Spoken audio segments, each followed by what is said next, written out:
सर्वशक्तिमान परमेश्वर के वचनों के पाठों का संग्रह।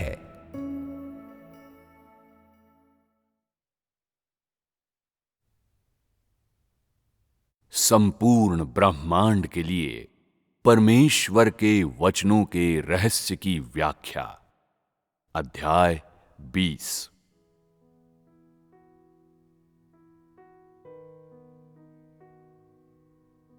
परमेश्वर ने समस्त मानव जाति की सृष्टि की और आज तक उसकी अगुवाई की है।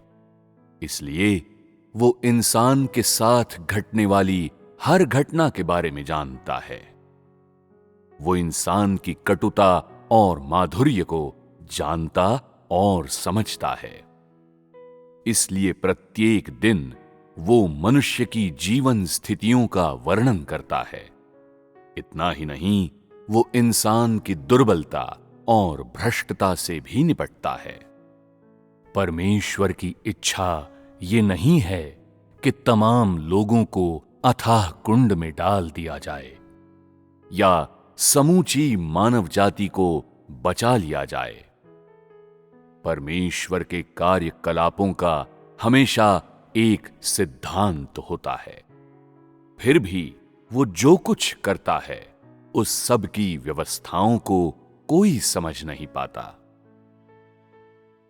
जब लोग परमेश्वर के प्रताप और कोप से अवगत हो जाते हैं तो परमेश्वर तत्काल अपने लहजे को दया और प्रेम में बदल देता है।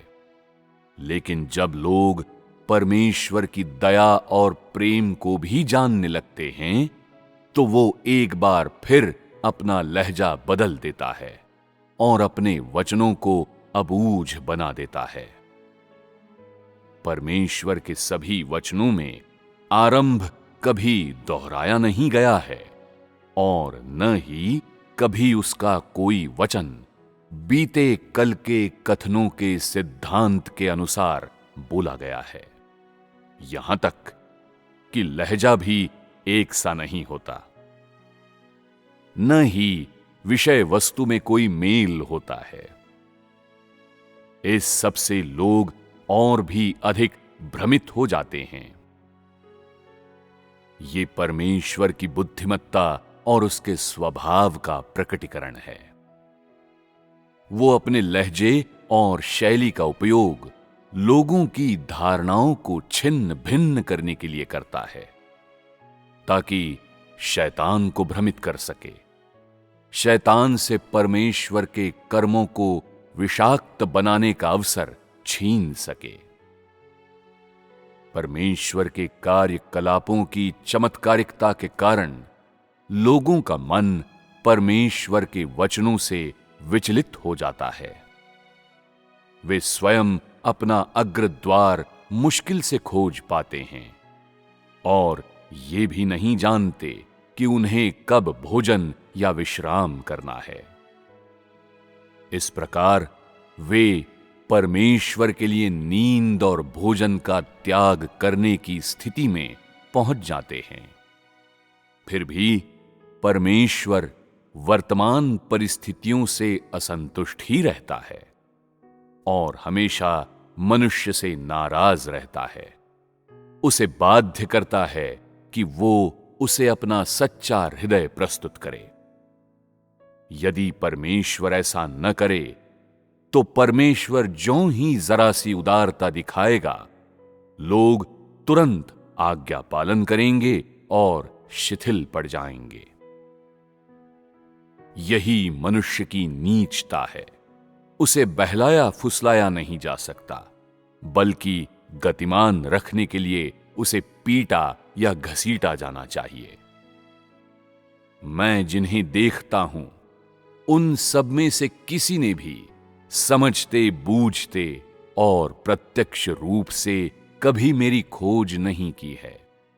वे सब दूसरों के आग्रह पर बहुसंख्या का अनुसरण करते हुए मेरे सामने आते हैं और वे कीमत चुकाने या अपने जीवन को समृद्ध बनाने के लिए समय बिताने के अनिच्छुक हैं। पृथ्वी पर सभी के हालात ऐसे ही हैं। इस प्रकार यदि प्रेरितों या अगुवाओं ने कार्य न किया होता तो सभी लोग बहुत पहले ही बिखर गए होते। इसलिए युग युगांतर से प्रेरितों और नबियों का अभाव नहीं रहा है। इन कथनों में परमेश्वर समस्त मानव जाति की जीवन स्थितियों का सार संक्षेप प्रस्तुत करने पर विशेष ध्यान देता है। सभी वचन इसी प्रकार के हैं जैसे ये है, मनुष्य के जीवन में थोड़ा भी उत्साह नहीं है और वो मानवता या प्रकाश से भी रहित है, फिर भी वो हमेशा भोगासक्त रहा है। मूल्य विहीन जीवन काल से बंधे रहकर जिसमें वो कुछ प्राप्त किए बिना ही यहां वहां भागता फिरता है, पलक झपकते ही मृत्यु का दिन नजदीक आ जाता है और मनुष्य एक दुखद मौत मर जाता है। परमेश्वर ने आज तक मानव जाति के अस्तित्व का मार्गदर्शन किया है, फिर भी मनुष्य के जीवन में एक शून्यता क्यों है? वो सभी लोगों के संपूर्ण जीवन को हड़बड़ी में आने और हड़बड़ी में चले जाने के रूप में वर्णित क्यों करता है? कहा जा सकता है कि ये सब परमेश्वर की योजना है, ये सब परमेश्वर द्वारा निर्धारित है। दूसरी तरह से देखें तो ये दर्शाता है कि कैसे परमेश्वर दिव्यता जीवन को छोड़कर बाकी सभी से घृणा करता है। हालांकि परमेश्वर ही सृष्टि का रचयिता है, फिर भी उसने समस्त मानव जाति के जीवन का सुख कभी नहीं लिया। इसीलिए उसने मानव जाति को शैतान की भ्रष्टता में रहने दिया। मानव जाति के इस प्रक्रिया से गुजरने के बाद वो मानव जाति का विनाश करेगा या उसे बचाएगा, और इस प्रकार मनुष्य को पृथ्वी पर ऐसा जीवन प्राप्त होगा जिसमें खालीपन नहीं होगा।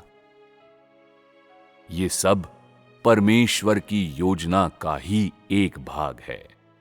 इसलिए मनुष्य की चेतना में हमेशा एक कामना होती है जो किसी को भी निश्चल रूप में नहीं मरने देती।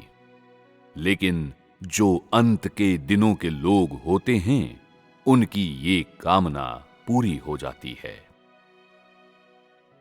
आज लोग एक ऐसे खालीपन में जीते हैं जिसे बदला नहीं जा सकता, लेकिन फिर भी वे अदृश्य कामना की प्रतीक्षा करते रहते हैं।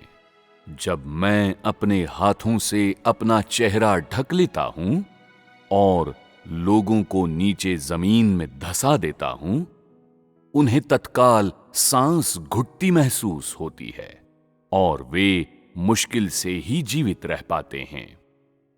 वे सभी मेरे लिए रोते हैं, घबराते हैं कि मैं उनका विनाश कर दूंगा, क्योंकि वे सब वो दिन देखना चाहते हैं जब मैं महिमा मंडित होता हूं। आज सभी लोगों के हालात ऐसे ही हैं कि वे सब बिना ऑक्सीजन के एक शून्य में रहते हैं, जिसमें सांस लेना और भी मुश्किल हो जाता है। परमेश्वर इंसान की चेतना में व्याप्त कामना का उपयोग इंसान के समस्त जीवन को बनाए रखने के लिए करता है। यदि ऐसा न हो तो सभी वैरागी बनने के लिए घर छोड़ देंगे। पूरी मानव जाति का सफाया होकर उसका अंत हो जाएगा। इस प्रकार परमेश्वर ने मनुष्य से जो प्रतिज्ञा की थी, उसी के कारण मनुष्य आज तक जीवित बचा है। यह सत्य है, किंतु मनुष्य ने यह विधान कभी नहीं खोजा, जिसकी वजह से पता ही नहीं कि वो क्यों इस बात से अत्यधिक भयभीत होता है कि मृत्यु का ग्रास बनेगा। इंसान होकर भी कोई जीने का साहस नहीं दिखाता, न ही कभी किसी ने मृत्यु को गले लगाने का साहस दिखाया है। इसलिए परमेश्वर कहता है कि लोग एक पीड़ादायी मौत मरते हैं। यही इंसान की सच्चाई है। शायद अपनी पूर्वापेक्षाओं में कुछ लोगों ने विफलताओं का सामना और मृत्यु के बारे में विचार किया हो, किंतु ये विचार कभी फलीभूत न हुए हों। कुछ ने शायद पारिवारिक झगड़ों के कारण मृत्यु का विचार किया हो, किंतु अपने प्रियजनों के प्रति चिंता के कारण अपनी इच्छा पूरी न कर पाए हों। और कुछ ने शायद अपने विवाह के आघात के कारण मृत्यु का विचार किया हो, लेकिन उनमें इसे अंजाम तक पहुंचाने की इच्छा न रही हो। इस प्रकार लोग अपने हृदय में शिकायतें या हमेशा के वास्ते पछतावा लिए मर जाते हैं। सभी के हालात यही हैं। दुनिया में देखें तो इसी प्रकार लोगों का दुनिया में आना जाना लगा रहता है। हालांकि उन्हें लगता है कि जीने से कहीं अधिक सुख मरने में होगा, तो भी वे केवल जुबानी बातें करते हैं।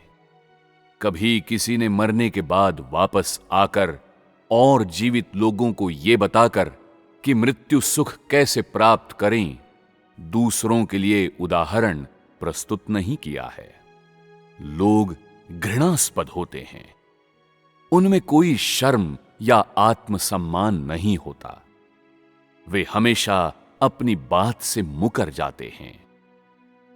परमेश्वर ने अपनी योजना में लोगों का एक समूह पूर्व नियत किया है, जो उसकी प्रतिज्ञा का आनंद उठाएगा।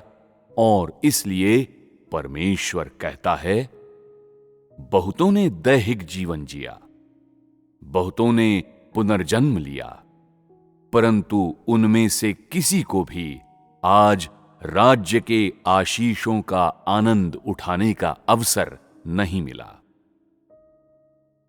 आज जो लोग राज्य के आशीषों का आनंद उठा रहे हैं, परमेश्वर ने उन सभी को सृष्टि के निर्माण के समय ही पूर्व नियत कर दिया था।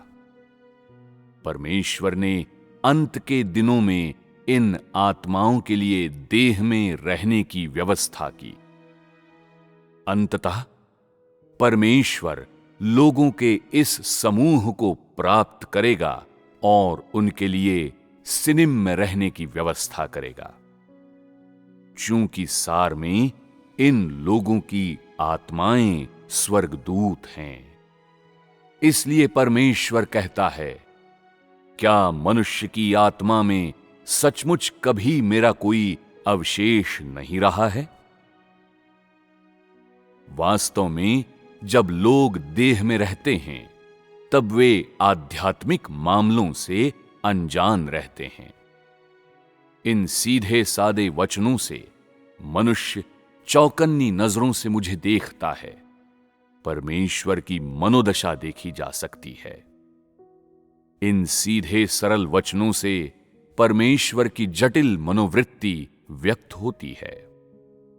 सृष्टि के समय से लेकर आज तक परमेश्वर के हृदय में कोप और न्याय के साथ साथ हमेशा गहरा दुख भी रहा है, क्योंकि पृथ्वी पर लोग परमेश्वर की इच्छा का ध्यान नहीं रख पाते।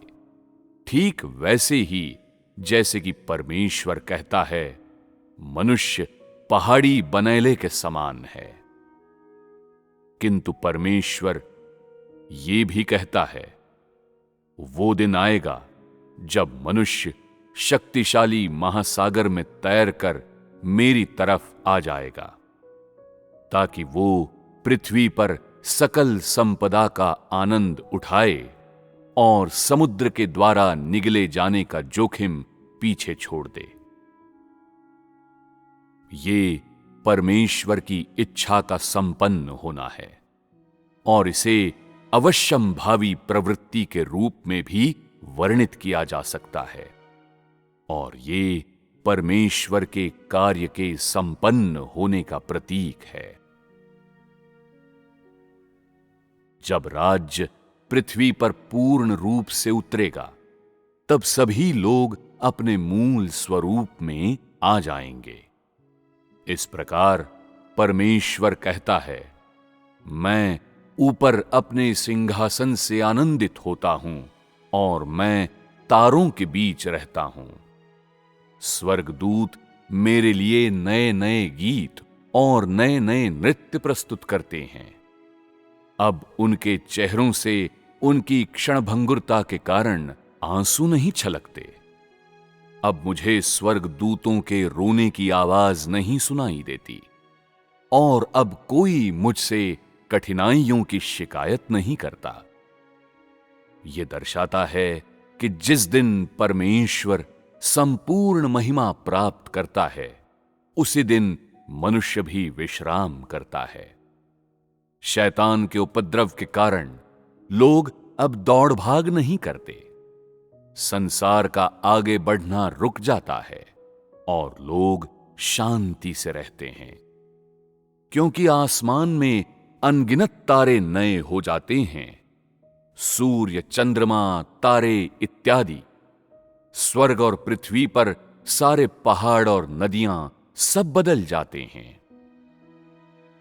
चूंकि मनुष्य बदल गया और परमेश्वर बदल गया, इसलिए सारी चीजें भी बदल जाएंगी। ये परमेश्वर की प्रबंधन योजना का अंतिम लक्ष्य है और अंततः यही प्राप्त किया जाएगा। इन वचनों को कहने का परमेश्वर का मुख्य उद्देश्य ये है कि मनुष्य उसे जाने। लोग परमेश्वर की प्रशासनिक आज्ञाओं को नहीं समझते।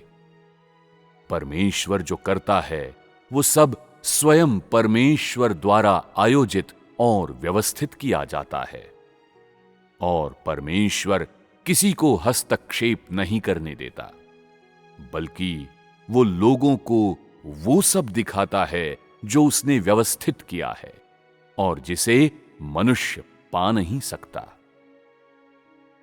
मनुष्य भले ही ये देख पाए या इसकी कल्पना भी न कर पाए, किंतु ये सब अकेले परमेश्वर द्वारा ही नियंत्रित किया जाता है और परमेश्वर नहीं चाहता कि मानवीय विचार इसे जरा सा भी दूषित करें।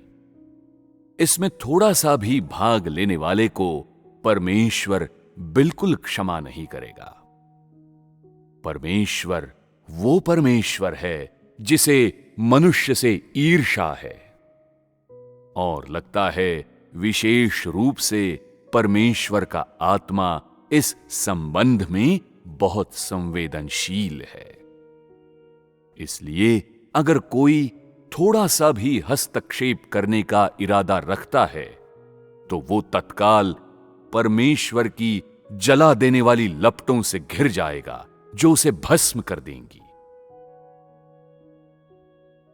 परमेश्वर लोगों को मनचाहे ढंग से अपनी प्रतिभाएं नहीं दिखाने देता है, क्योंकि जो लोग प्रतिभावान हैं वे बेजान हैं। ये कथित प्रतिभाएं केवल परमेश्वर की सेवा करती हैं और शैतान से उत्पन्न होती हैं। इसलिए परमेश्वर विशेष रूप से इनसे घृणा करता है और इसमें वो कोई रियायत नहीं देता। फिर भी प्रायः ये बेजान लोग परमेश्वर के कार्य में भाग लेते हैं। इतना ही नहीं, उनकी भागीदारी भी अज्ञात ही बनी रहती है, क्योंकि ये उनकी प्रतिभाओं के छद्म भेष में छिपी होती है।